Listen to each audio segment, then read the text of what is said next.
Welcome back to the Forecast Golf Podcast. It's episode 12. I am back this week. I'm back off my sick bed.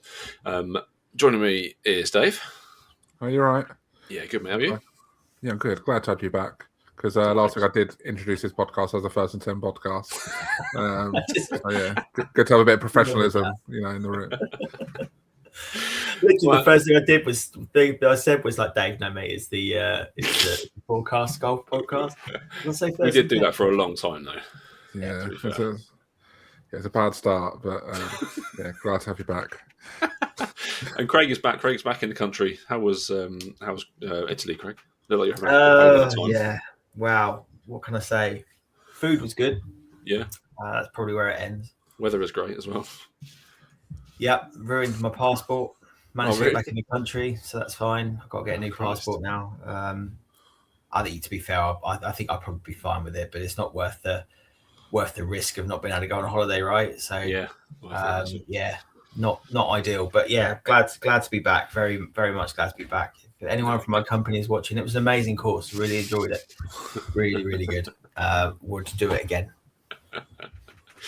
Right, let's start with a would you rather this week. Would you rather, boys, play a full round with a random live golf pro who won't stop talking about how great it is at growing the game, or play a round with a PGA Tour rules official who calls every borderline penalty on you throughout your round? It's not hard. What are you thinking? It's not hard. No. I imagine like the things that are slightly just borderline rules that I don't know about. Slight oscillation when you address the club, the ball or something silly like that. Yeah. That's just I'm basically walking off the course, so I might as well just take it with the live guy. Hopefully it's someone kind of, it's one of the well, maybe Paul Casey. You can, if it's random, I can't really pick, can I? So yeah, no, it's definitely the live guys, I'm afraid. Yeah, Dave, what are you thinking? Yeah, I think the same. Like, I think I'm pretty good on rules. I think I think I know. I'm pretty strong, but still, like just being around that person for that time. Like, I don't mind someone calling someone on the rules when it's mad, but sometimes it's like, oh, come on, let's he's up here. There was one that I played in a round last year, and I think this is the closest time I told telling someone to F off on a golf course. Not against me, there was a 3-ball. Right. One of the guy against the other guy. I'm not sure if you know this one, Dave, but he addressed the ball. He stood back and then he took a practice swing, and he said, "You do that again, I'm gonna penalise you because you addressed the ball."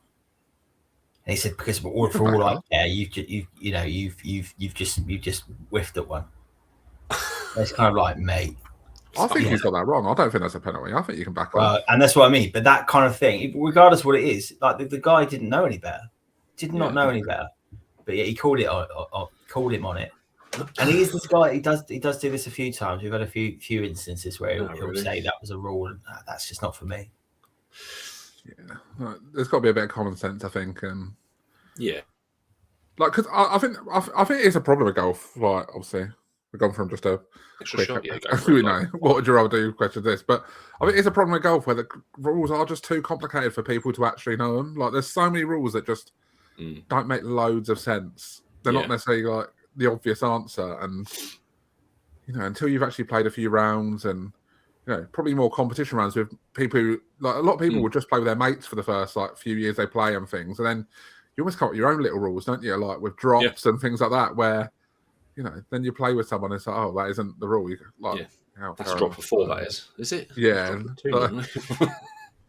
I just think it's a big issue with golf in terms of sort of growing the game, getting people playing, because it can be really off-putting to people. I think when I've played with them sort of people, in random groups and things that I don't really bother me because I sort of know the rules. I'm sort of quite fine with the rules, and there's still some that I'm sure I'm not 100% on, but I think for other people it's so off-putting. I really never like that sort of person. So yeah, I'll take the risk of getting paired with DeChambeau, but I'm choosing Liv.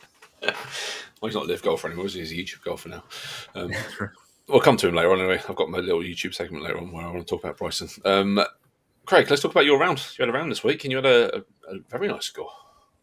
Yeah, unbelievable. A round of two halves. It was raining first half. It was raining pretty heavy. It's an interesting start of my course. It's a par 5 dogleg, and there's a load of doglegs. We've talked about that before. Yeah. I had a little top off the tee, a little top off the second one, and after that, I just kind of locked in. But why I wanted to bring it up, so for anyone that doesn't know, it was around, won't know, of course, because you only shared it with YouTube, but it was 13 over 85, which is 39 points for me, which is, it was a very good day. And it was with my friend John, who we talked about before. He's just starting in the midst of things. And, we talked about the rules and stuff just now. And actually, John's one of those guys that I will apply his own rules to start with, because you don't want him to be part of playing golf. So, he's hit a ball, it's blind, he's thought the ball's up there, it's not there. Just take a drop from there. You can have one shot penalty and move on. So he's kind of feeling like he knows what a penalty means, but not going to penalise him by saying go back to the tee or you've lost your hole. That's not the game that we're trying to play at the moment. But for me, second round in a row where I haven't lost a ball. I've started and finished with the same ball. So, and from pretty much from 9 through to 18, I felt like I locked in. Other than one hole, which I hit a lovely shot, but it just tipped the top of the bunker and fell in, and then I couldn't get out of that. In one, it was a tough shot, and mainly because behind the green was water, so I felt like I kind of underhit it, ended up not getting out and having to go again, which was my 16th. So I had a blob on that. Yeah, but the rest of it, we were saying a couple of weeks ago about just when just not playing within yourself, but just playing like in an automatic state. Like I knew exactly what I was doing, stepped up to the tee every time, pretty much every time from 9 through to 18.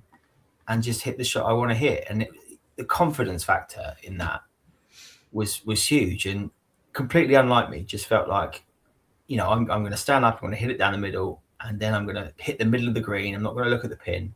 And that's kind of what happened on the pars and the birdies holes there.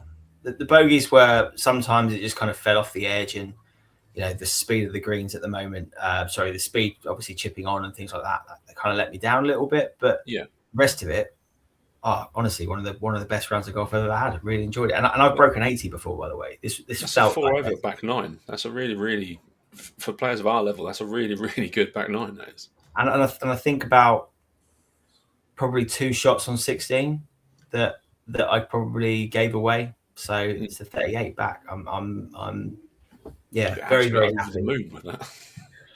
Yeah, delighted. I'm going to try it again on Thursday, and it's probably going to rain again. It'll be awful, but I'll probably lose 6 balls on Thursday to make up for the 2 that I've done this time and haven't lost 1. So yeah, I played the weekend before last, and I couldn't hit anything off the tee. I was getting so in my own head that everything was going right, no matter what I would do.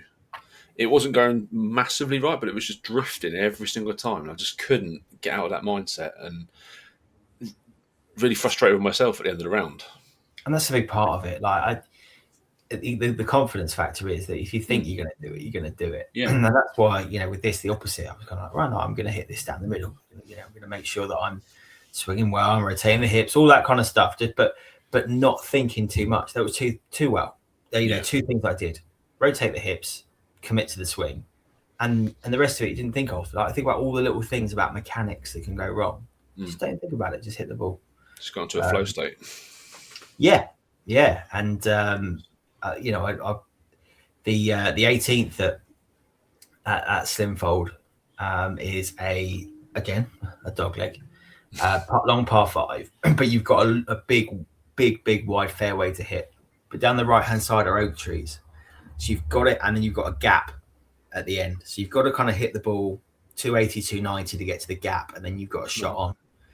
So I hit probably a 290 drive, and I had to kind of fade it around the first oak tree to get round. So I took out was it 223 in? I took out the 7 wood, and it just made the front of the green. I've never been on that green in 2. It's impossible. So it was just one of those things. I walked up, and the fun of the kids were in the clubhouse, Oh, they don't think they've ever seen me play golf, but they were kind of like, "Oh, Dad can play golf. Dad can play golf." Don't ever come and watch me on a medal round, but yeah, this day today, Dad can play golf. Dad's sinking birdies on the 18th. Like, yeah, absolutely. Yes, the reason I brought it up was we don't just talk about the PGA here. We obviously want to talk about everyday golf and just some of those little hints and tips that almost took our own advice from 3 weeks ago, and felt very, very calm about it. And bless John got his best ever point score as well, so he was delighted. So he's got something to work for. Is it giving you the itch, Dave? I've had the itch for a while.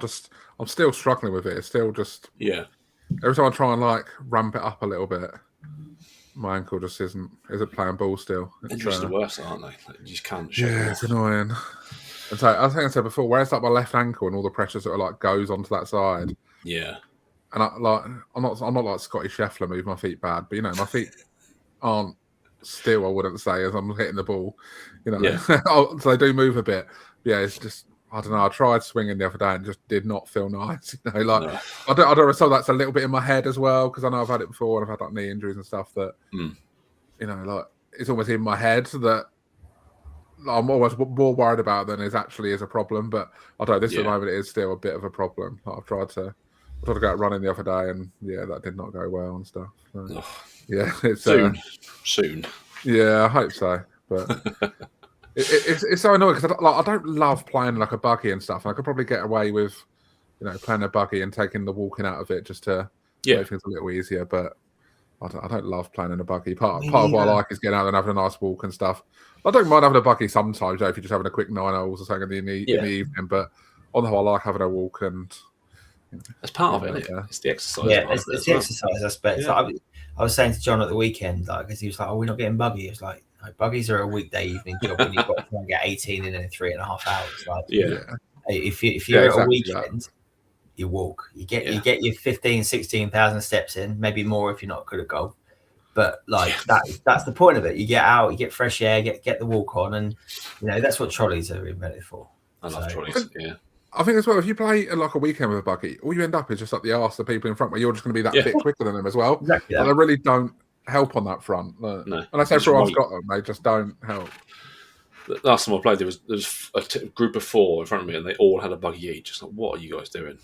4 lined up across the fairway, the 4 of them. This is ridiculous. At least share. Exactly. But there's no way you can go. There's no way you can go because, and also. People aren't going to let you through. They're just not. No. You've made your choice. You spent your 25 quid and you've wasted your own time, in my opinion. If a weekday evening, people will be a bit more forgiving and there'll be a bit more space to go about it. But I'm not a buggy man on a weekend. I think it's an absolute waste. The pace of weekends, all you get is ridiculous. We got to the 17th and there was 4 groups waiting on the 17th. It's we just skipped it. I'm not waiting for this. I want to get to the bar. Take a buggy, walk away. Exactly. Yeah. Give ourselves 5 and off went. It's one of my big hates in golf. I'm not like one of these people slow play. Play whatever speed you want. I honestly do not care. But if I'm faster, just let me through. Just exactly. Go past you. And that's things will just flow so much easier, isn't it? Wouldn't it? It's a bit like the motorway, isn't it? If people just pulled into the inside lane with their shit, things would just be a lot easier. It's the same thing. Just let me through, and I'll be gone. You won't even see me for the rest of the round. I'll just away, but that's it. Yeah. Every course you play, it's always the same. There's not many that are different.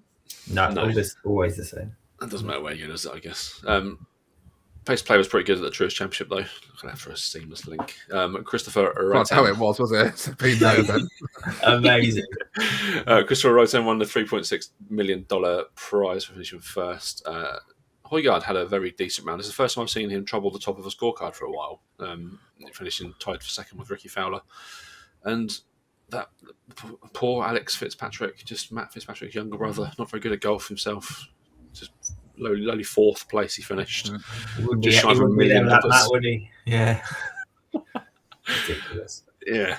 How do our picks go on? So I had Luke at Ludwig Oberg, finished tied for 8th. Dave, you went for Rory, finished tied 19th. Yeah. Bit of an up and down weekend, didn't he? Yeah, could have definitely been better. That Saturday was not good, was it? Every other round was good. 76, 7, 6, 7 aside from that 75 on Saturday, which was just a weird day. And he picked Adam Scott, Craig, who tied 24th in the end. Incredible. It's a good result considering the start, wasn't it? He was dead last after the first round. Dead last. Hell of a comeback, wasn't it? I was expecting £2.50. So thank you to Big Adam Scott. He's done me a solid. He was about 6 over at one stage on Thursday, wasn't he? Yeah. That's a horrendous start he had. Yeah, he's. I've always loved Adam Scott for just being Adam Scott and the swing and everything. But I also remember the was it the 18th at Pebble where he just absolutely blew up a few years back, and the ball ended up going so far down the road it never stopped. I was just fond of him. Just felt his pain that day. I think he ended up with a 11 or a 12 on the 18th at Pebble, and for some reason I just thought, no, he's all right. He's all right for an Aussie anyway.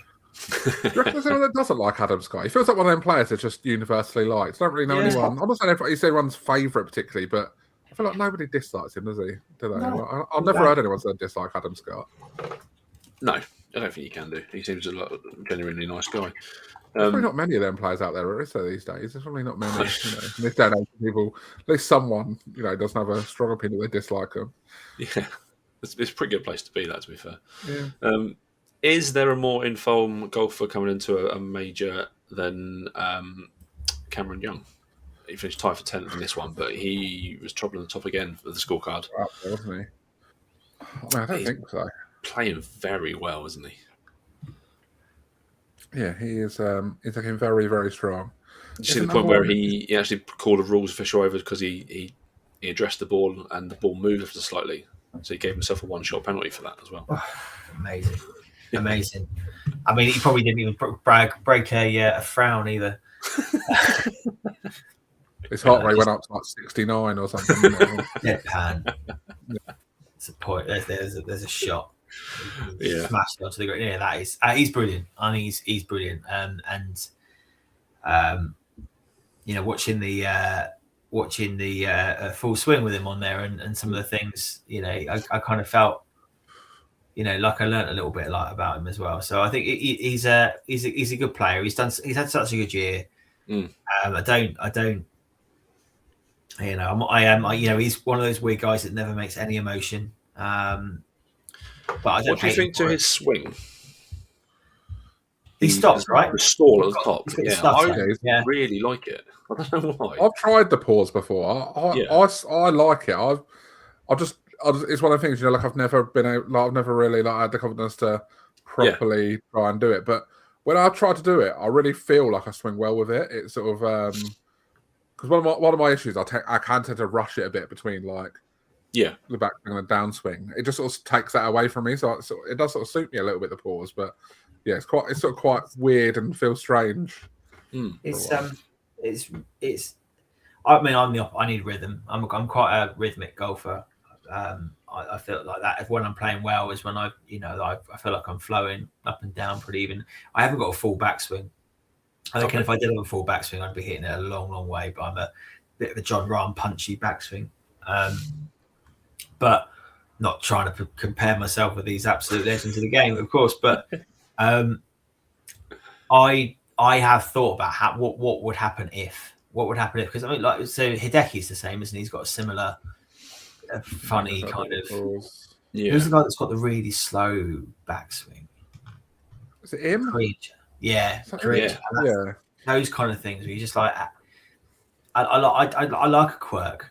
I do like a quirk, and I think to Cam, the nice thing about Cam Young is he's got a quirk, but like the ball flight and everything after it looks incredible. So like it works for him. So why not? And look at his results this year. So it works for him. Yeah, you feel like it's only a matter of time before he wins a major. He's tied for third in two of them, and fourth and second. Like he's knocking on the door. With that in mind, we have got the PGA Championship starting this week. He's third favourite behind Rory and Scotty, as you probably imagine. I'm going straight for it. I'm playing my Scotty card this week. Going for it. He's been sort of up and down this year. He's not really been by the Masters, where he was pretty close on the final day.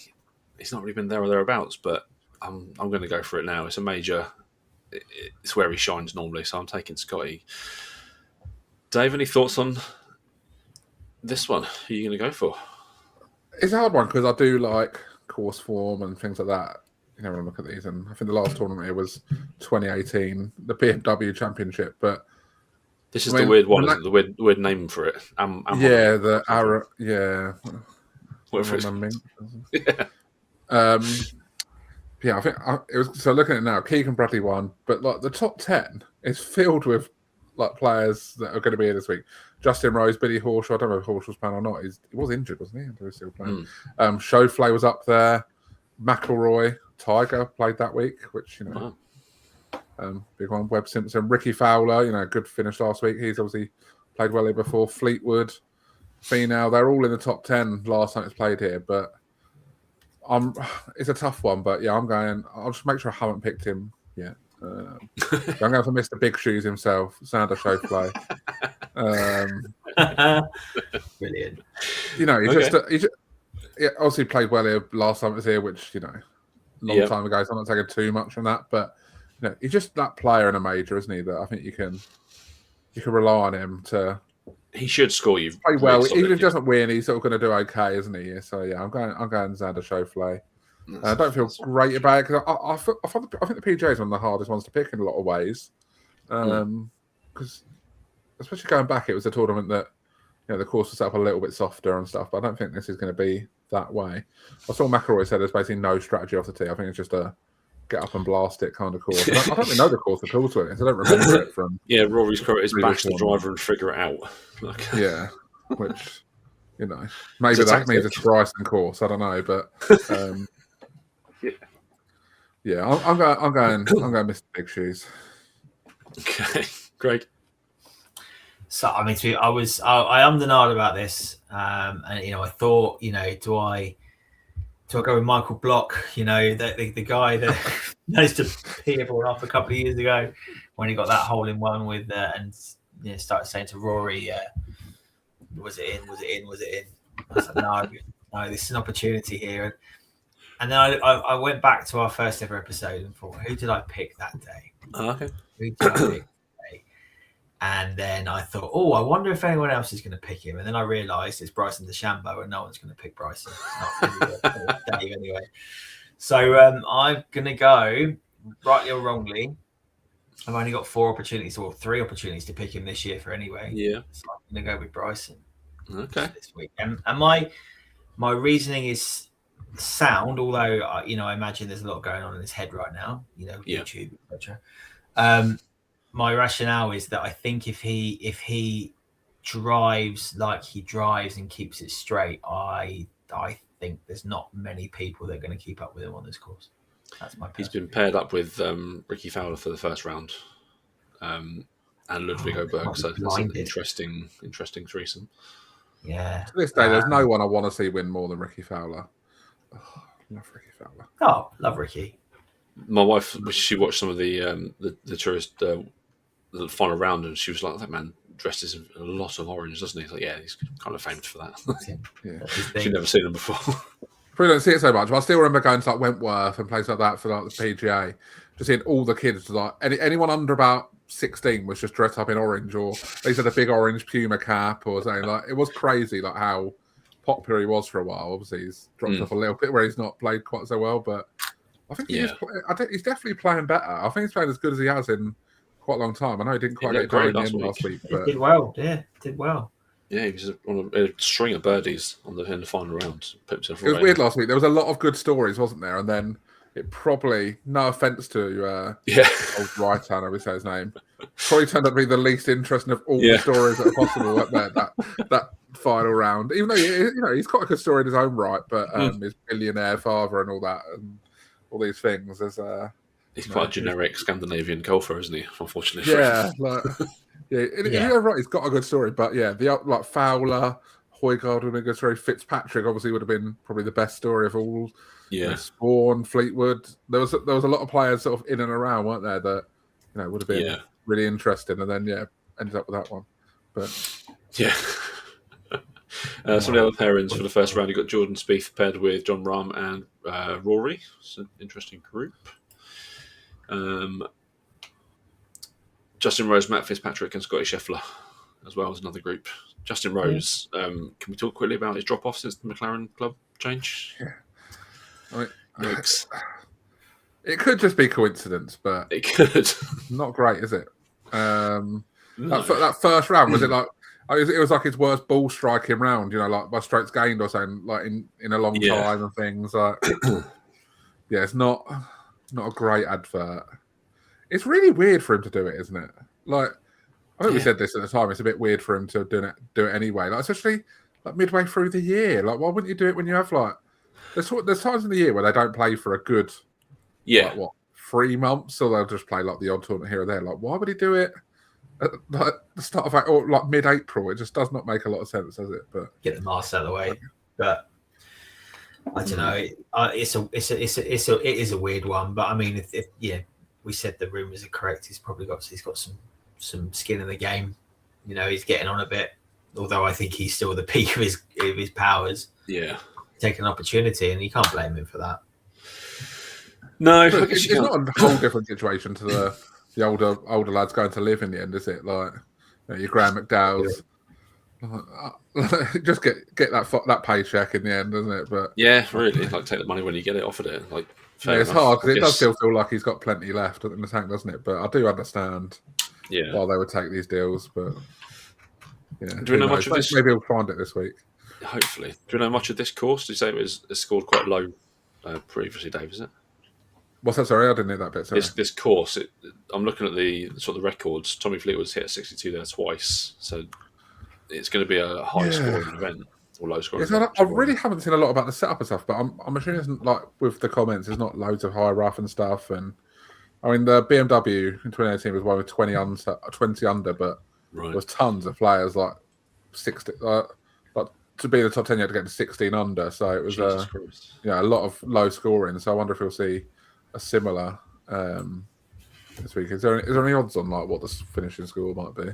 I can have a quick check. The last major to be played, the past big tournament was the Women's PGA, which was one at 14 under in 2020, which is it's a decent score. Let's have a look quickly. Particularly. All markets. Sometimes they have it, don't they? I can't see anything. Like a winning score, sort of over under, but I can't see anything. No. I don't know. I'm sure it's there somewhere if we looked hard enough, but it's not that big. But like the course. I mean, there's a little bit of water, but it's bunker heavy, really bunker heavy. So I think, crikey, that is very, very bunker heavy. So I don't think it's going to be, a 1 or 2 under. I think it will be. I don't know what the rough setup. I've not seen anything that says what's going to happen, but you fancy it being a decent score that wins it. I think. I really feel like the PGA gets lost this time of year. Like since it changed, it just feels so out of place. Like it was so much better in August. Because you used to have the Masters in April, then you'd have like that gap till June for the US Open. It just felt more. It just felt. I don't know. I guess that's just what I grew up watching, I suppose. But the PGA being here, it really felt like. Obviously, it's always been the fourth major, hasn't it? It's never. I don't think anyone would really. Yeah, I agree. About that, but I feel like in April it loses even more. Of its sort of luster. You'd argue at this point that the Players is a more attractive proposition, like to win. There's more history with that almost, isn't there? Like, especially when they play some fairly random courses, like think. No, we talked about Whistling Straits last week, Dave, didn't we? And that's actually a pretty good one to remember. But, they have played some all right ones in recent years, I think. But this is random. This is random. I can't even say it. I was finding it's weird that basically just host a major every so often and stuff. Like, why aren't they hosting like regular events if they're like these if they're that good courses? I don't understand the thought behind it with like these things, because if you can host a major, it's obviously got like the infrastructure and stuff to be able to handle like a big event and stuff, especially just a normal PGA Tour event. Yeah. So why don't they? It's you'd assume so. Probably all comes down to money and sponsors and stuff, I suppose, doesn't it? These things, but I'm trying to see where the next one is. The next one, so next year is Frisco, and then Olympic Club, which is that's a fairly big one. To be fair, the Olympic Club in San Francisco. Mm-hmm. I can't stand them West Coast tournaments. Yeah, it's annoying because you can't stay up and watch it. Yeah, like the rounds will finish like 2 a.m. or so, weren't they? So I was like, oh, this is so tiring. Here we go. 2029 is Boltus Roll, which sounds like a deodorant or a. Yeah, so it's some sort of cream. And then, to be fair, they had that about 10 years ago, so I saw that. But then after that, there's a good run. So you've got Congressional, Kiowa Island, Southern Hills, and Bethpage. So there we go. I mean, that's probably I'm going to get back into it in the year 2030 is when I'm really going to get into my PGA groove. I'm just going to get back into it when they move it to August. Until then, I'm just going to just always sort of have a little disdain for it. They move it because of the Olympics. The Olympics happens once every 4 years, and I don't really know why they can't just sort of, on Olympic year, just bring it forward a week or two, just to sort of, Yeah, you could do it. In. Really. If you need to rearrange it, I don't know why you need to move it to a completely different time on the calendar, because I don't know, these signature events and stuff we spoke about like last week, didn't we, Craig? Yeah. But if there wasn't a major in between there, you could sort of spread them out a bit as well, and maybe feel a little better and stuff. I don't know. It feels a little bit crammed in a shorter space of time. Yeah. But then you have a massive weight. Like, with the Open in July, it sort of feels like the golf year finishes a bit early as well now, where you don't have the PGA in August. I don't know, everything just feels a bit. If you haven't got a Ryder Cup, it finishes so early. Yeah. It's completely. I mean, I just want to. So the last person that won the Boltus Roll, sponsored by ibuprofen, was Jimmy Walker. So it just says it all. Like if there's a major and a major winner that just sums it up, that's it for me. Yeah, I assume that the PGA has had some random winners over the years, hasn't it? Like Sean McHale and Rich Beam and players like that have won it. Yeah, I know, but he's still a random winner of a major, wasn't he? Jason Duffner. Yeah. I mean, recently it's been pretty good. So Scotty, Xander, Brooks, Justin Thomas, Mickelson, Morikawa. The Morikawa that's as good as anything, isn't it? Look. Yeah. It's Harding Park and Olympic, I think, back onto each other, if I remember rightly. They're pretty much just a mirror image of each other.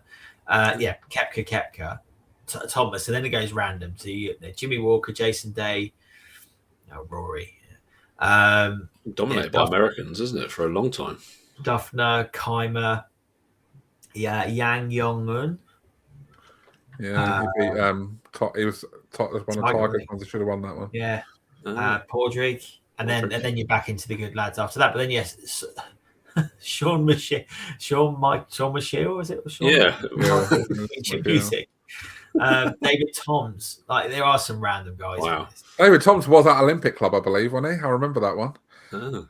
I think he was at Olympic Club. Atlanta Athletic Club. Oh, Athletic. Sounds the same, doesn't it? I'm giving myself that. Might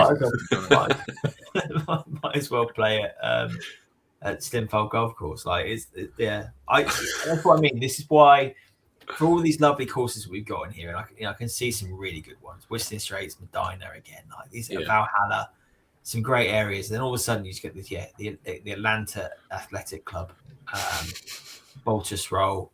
Again, I can't get over that. It's just some random places in there. It's not. It just doesn't have the prestige. I'm sure these courses are all great, and I'm sure this week's course is going to be good. But it doesn't have that major feel, does it? You want to be going to your Bethpages, your Whistling Straits, the courses that you sort of know. Like I don't know. Just makes it a bit more special, doesn't it? But I suppose the good courses they go to a lot of them are the ones we know, and probably more for the US Open than the PGA, aren't they? Is the problem? They are. I go here and it's not set up the same, and I wonder if there's any crossover actually. in the future, like if there is kind of a Western Straits or something in the USA, but I mean it'd be set up differently. I mean the idea of the Open is they're going to make it as hard as humanly possible, right? So yeah, I mean Wingfoot's a crossover course. Wingfoot's been at has held a PGA Tour. Oakland Hills is another one that's hosted both by the looks of it. So. Yeah, I mean, I think they kept them quite far apart at the moment, but there's the odd one. Interestingly, Riviera is hosting the 2031 US Open in LA. I think that would be interesting to see what they do with Riviera. Bearing in mind that we playing it 3 months earlier, but 2031. Yeah, the proper future. I tell you what, that's when I reach my peak. We'll be there, giving me watching the good golf courses that year. With 47. That's depressing. Christ. What will happen? This channel will be so big that we'll be invited over there to play all these courses before. Pro-Am. Yeah, we'll be on the Pro-Am. Me and Draco Malfoy. And Noel Horan filling out the group. Tom Holland didn't quite make the cut. No. Yeah. Make sure we got in. The lad from Four Bros. That's yeah. One of them lads. One of the four. Well, one of them's like president of the PGA by then. Well, speaking of the Four Bros, Craig, that brings me nicely onto the sort of my YouTube golf highlights of the week. The segues. We didn't get this last week with my hosting. We didn't get the segues. So I spend a lot of my time on my lunch breaks at work watching YouTube golf, and there's a lot of channels. I just wanted to pick out some that I've watched this week and I've really enjoyed. So have we seen Rob Beckett? He's got a new golf channel. Let's Golf it's called.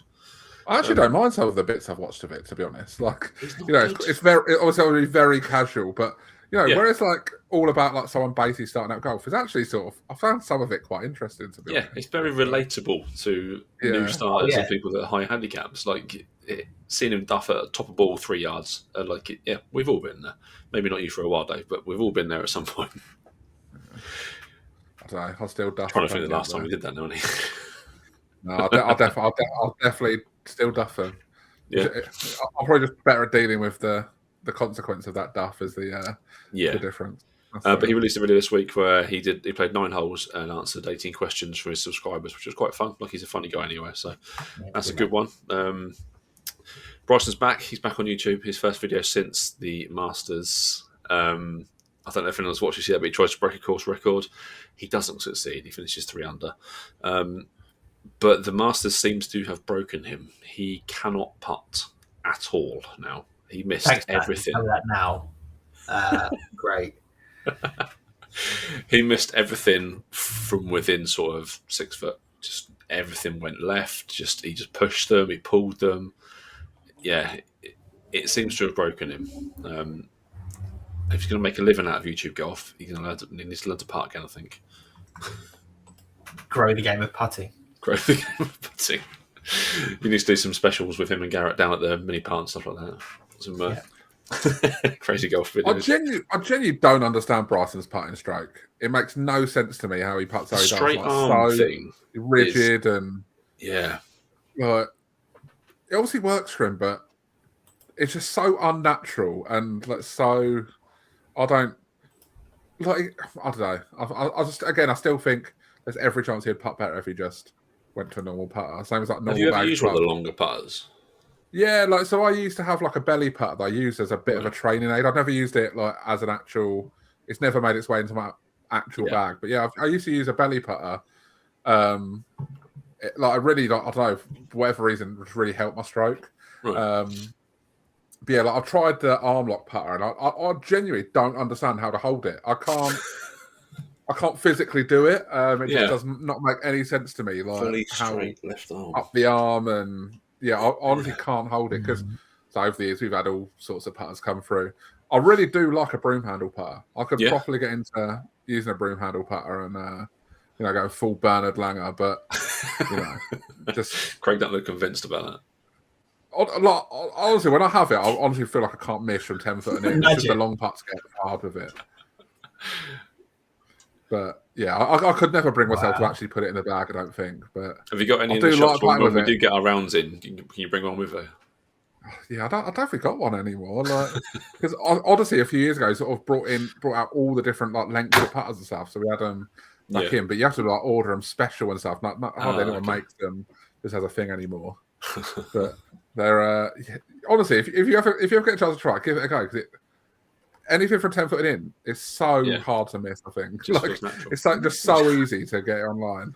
But it's the long ones. The long ones are so hard with it. Where it's just a big like swing. It's so hard to. But also as well because you're only using one arm strap with a normal putter. You've got both. Both to give you the power. If you're on a long, I mean, you're using this to guide, right? So it's kind of like that. I couldn't do that. I mean, I'm quite good at a lag putt, but that's just made me look. Yeah. Have you ever tried like the claw grip? I was just going to say the different grips. The claw grip. I can't get any power behind it. The claw grip is almost a shorter version of like how you'd hold a broom handle putter. So it does. Like, I always feel very comfortable with it. I reckon I hit at least half my putts on a practice green just for a round with the claw grip, just pissing around. I just get bored just doing off on the putting green, so I just piss around the claw grip and stuff. It is boring. I do like it. I've always enjoyed it. Fair enough. Well, speaking of the putting green, the Fore Bros, they released a video where they did their actual handicaps.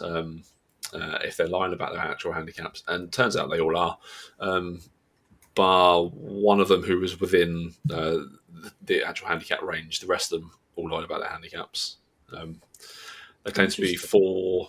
I think I can't remember the names. One of them's a 4 handicap. One's it said he was an 8, but he's actually a 10. One said he was a 14, he's actually a 20, and one's a 20, and he was like a 21. So yeah. Is that when I've watched some like the good, especially that when they have their handicaps on there, I think there's no way this is true. Like like all of it. Like, do you watch much good stuff? Like Steve on there is definitely not a particularly very good golfer. I think his handicap's like 4 or something. That makes no sense to me. Like, I do think they compare a US handicap. I know the World Golf Handicap is supposed to even this up, but they compare a US golf handicap to a UK handicap, and like. The difference is massive because I think that the courses are over there other than things that are trying to kill you. They are quite forgiving, and that's just the other Americans with their guns out. Yeah. But I was watching Sam Yagoda. I'm not sure I've watched him. He does some fun stuff on Instagram. Is he the one who does the stuff like like making a bar with a frying pan or something? And that kind of stuff. And it's just a bit of fun. But at the moment, he's on day like 53 of trying to hit a 1,000-yard par 5. Oh, yeah. But I watched it today, and he's like, I'm 175 in, so I'm going to take an 8-iron. I'm like, he's in Arizona. But I think the bounce and the roll does. These guys aren't playing on what we play on. I reckon in the USA, I would be down in a single figure. I reckon with the way that those places are set up. If I'm not killed by a snake or an alligator or a human, all that point. Or a human. Ron Rivera out with his from the firing range. Riverboat. But I think there is that aspect. Like they are. I will come back to the YouTuber thing in a second, Ross. But you see the guy that tried to qualify for the US Open this week with his plus 2 handicap that ended up going around like 105 or something similar like that. Like I do think that some of these handicaps are just playing wrong over there. But I'm with you. Yeah. There must be. I don't get what you get out of it. You're lying about your handicap because every single video the Fore Bros release, the comments are just like, you're not a 14, you're not a 10, you're not whatever. Like, I guess it creates content, doesn't it? It creates interaction. So fair play. Like the gaming system, I guess they're getting viewers and comments out of it. So they've got a hell of a lot of sponsorship. Like they've done really well out of the sponsorship. I really fair play to them. I think they're funny. I mean, it's I'm not watching them for golf. I'm watching them for a bit of laugh. Really, that's all I ever. You're watching them slagging off each other, aren't you? Really? Yeah, basically. Yeah. That's kind of one of my favourite videos of theirs was when they played the Murray brothers. Basically just having a pop each. Well, basically, like Andy Murray was just going in on them at every opportunity. Wind up, isn't he, Andy Murray? I like him much more as a golfer than I ever did as a tennis player. I've always liked Andy Murray because like I feel like what people say about him is what people would say about me. You know, like I can come across as a bit miserable at times, but it's just that I'm probably just just my natural way of being rather than I think I just don't necessarily show my like excitement too much, but it's in there, but he plays up to it, right? I think that's I think that's so. good. I mean, and what he's gone from an 18 to a 1 in 18 months or something. I saw talking about handicaps I don't totally buy, but but he did say, didn't he, that he basically plays that every day. He plays like 4 or 5 hours. He's playing just down the range or whatever. Like he's just obviously dedicated to it, just as sports. I'd break. I think I'd break something if I did that every day. I think this is a man with he's got robot hips, only, so he's fine. It is true. He's a cyborg now, isn't he? I guess that's right. I think I honestly would get golfed out if I played that much. I just don't think I could play golf that much. He's playing some nice courses though, isn't he? I think he's either in Scotland or he's in Surrey, and in the Wentworth Belt. Like he's got some good access to some good courses. I think, and he's obviously a multi-millionaire. That helps. I don't think he gets bored playing the same course over and over again. He's out there playing some nice places. Mm. I've probably just won the Euro Millions, I guess, tonight. So maybe I'll do the same. Do the same. Yeah, if you pay me, Dave, I'll take a week off. We'll go and play some nice courses. All right, as well. We'll have a little forecast trip to like Sawgrass and stuff. Still, content. We're just content week. Yeah, that's pretty much it for my my YouTube guys this week. Anything from you boys? Anything that you've seen that you've enjoyed or? I did. I've only just finished the Myrtle Beach qualifier, even though I knew who won because he played last week. But it's about a 15-hour video or something like between the two rounds. But I finished watching that. That was fun. Yeah. It makes me hopeful for that. Like was it Your Golf Tour, if it's called, that's coming out? Because just watching all them like elite golfers playing against each other, with some decent stakes on it was just a lot of fun. Like, I like watching the good stuff. Yeah. Also did watch. Oh God, sorry. He released one today with if he can't break 80, he's going to shave his beard off. I think. Yeah. I didn't catch it, but I also saw him say that it was the best he's driven in ages. So I'm guessing he broke 80. Yeah, it must be. I can't think of. Depends if he's using the McLaren 9s on the fairways or not. Yeah, that is true. You watched a Chase Impars video the other day as well. That was good. Shout out. Yes, he did. His most recent one was with Melissa, I think, the goth golf girl, who's gets a lot of sleazy men in her comments. But yeah, fair enough. Like she's pretty good at golf, so happy days. We'll be filming loads of stuff when he comes down for my big golf day, which is very quickly approaching. It's like 6 weeks. We said this last week, didn't we? It must be coming up soon. Like it must be. I don't feel ready at all. It's going to be a very long day. I have got 4 days off though, so it's going to be. I can recover. And although Ali did say he wants to play golf the next day, which might be a bit much for me. Is that like hair of the dog or something? Is that what he's going for?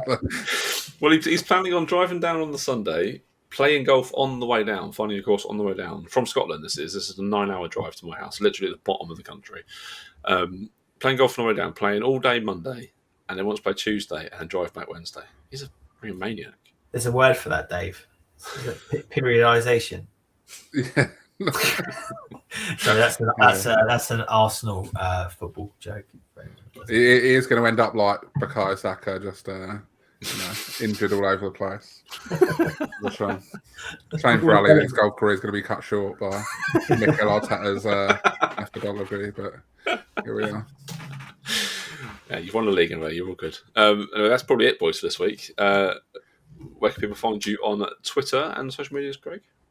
Craigo84 on Twitter, and let's say I'm a locked account, but if you see me commenting on people various bits, some of the forecast golf stuff, it's I'm Jonesy1484 on there. So if you see me on there, that's me. Lovely. There's been a guy that's trying to wind me up about live golf in the last week, which I've not been taking particularly well. His stuff was really odd. That bloke. Something about advertising. The tour he was like defending is basically like collapsing because they got no money, and he was like talking about like advertising deals that the PGA Tour have lost. I didn't know what he was going on about. Like, he was saying that the PGA Tour have lost 3 times as many sponsors as, and it was like, they dropped 33% of their sponsors, whereas Liv have trebled theirs, and I just went, well. Was that gone from 1 to 3 or something? Well, yeah, the starting point probably matters there, doesn't it? Like the it does. It does. I mean, this is stats for you, isn't it? Clearly a business analyst. So it's a very strange hill to die on. That is very weird. It didn't respond to me, so I left it after that. That's the internet for you. Anyway, Dave, where can we find you on the internet? Don't bother following me. Just follow Forecast. Just follow us. Yeah, I've got nothing interesting going on. We're going to win the league, so I can't even sack off Arteta properly. Didn't out for a little bit, yeah. It's a shame. Forecast Golf Pod everywhere, TikTok, Twitter, I don't know where else we are. Follow all them. We're going to have some stuff coming up soon enough. Yes. We keep saying it, but we'll get some stuff done soon. Yeah, we've tried a different way of recording today. We've recorded straight up rather than live streaming. So if you watch the video, thank you very much. Make sure you like, subscribe, do all that sort of stuff. But just share it. Just comment and stuff as well, because I think it does make a difference, doesn't it, to where our video gets pushed to and things like that. Yeah, absolutely. Even if you disagree with everything that I said, which will probably happen, please just send a comment, and I will fully appreciate it. Just don't mention. In the comments, just write who you think is more bald out of Ross or Craig. I think you both look like you got a lot of fresh shave. Like you both look nice and clean. This morning. Actually, I need a shave. Actually, oh, do you? Do you have a skull shaver, Craig? Yeah, I've got a skull shaver here. Yeah, so one day, Dave. One day, it'll be the boldest podcast. Nah, this isn't going anywhere. This. Fair enough. We'll be back next week with another podcast. Until then, boys, it's thanks very much. Thanks for watching, and we'll see you next week. Bye. Cheers.